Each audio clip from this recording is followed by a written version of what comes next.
कोल्हापूर जिल्ह्यामधील एकूण 68 जिल्हा परिषद गट आणि 136 पंचायत समिती गणासाठी 7 फेब्रुवारी 2026 रोजी मतदान होणार आहे। मतदानाच्या अनुषंगाने निवडणूक विभागाकडून आमचे 12 निवडणूक निर्णय अधिकारी, त्यांचे सहाय्यक निवडणूक निर्णय अधिकारी, त्यांची पूर्ण टीम यांची तयारी पूर्ण झालेली आहे।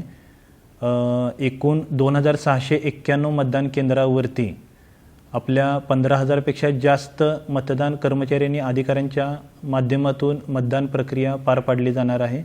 जिल्ह्यामधील जवळपास 23 लाखापेक्षा जास्त मतदार या मतदान प्रक्रियेमध्ये सहभागी होणार आहेत।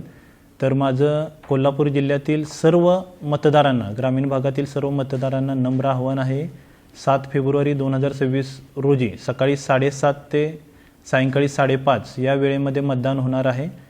कृपया आपण मतदान केंद्रावरती यावं आणि आपल्या मतदानाचा हक्क आपण बजावावा। जिल्ह्यामध्ये मतदानाच्या अनुषंगाने मतदारांना माहिती देण्यासाठी जे आपण वोटर स्लिपचं जे वाटप करतो ते जवळपास 97% मतदारांच्या वोटर स्लिपचं वाटप पूर्ण झालेलं आहे आणि त्यावरती मतदान केंद्राची माहितीसुद्धा आपण मतदारांना दिलेली आहे आणि मतदान केंद्रावरती मतदारांना ज्या ॲश्युअर्ड मिनिमम फॅसिलिटी द्याव्या लागतात त्याचीही आपण तयारी केलेली आहे।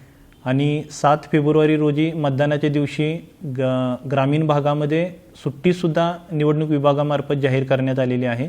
तर माझ्या सर्व मतदारांना परत एकदा नम्र आव्हान आहे, मतदानाचा दिवस हा सुट्टीचा किंवा बाहेर फिरण्याचा दिवस नाही, तर लोकशाहीने आणि संविधानाने जो आपल्याला मूलभूत अधिकार दिलेला आहे, जो आपला महत्त्वपूर्ण अमूल्य अधिकार मतदानाचा दिलेला आहे, तो मतदानाचा अधिकार निपक्षपातीपणाने आणि योग्य विचारपूर्वक वापरण्यासाठी हा अधिकार दिलेला आहे। तर त्या अधिकाराचा वापर करा।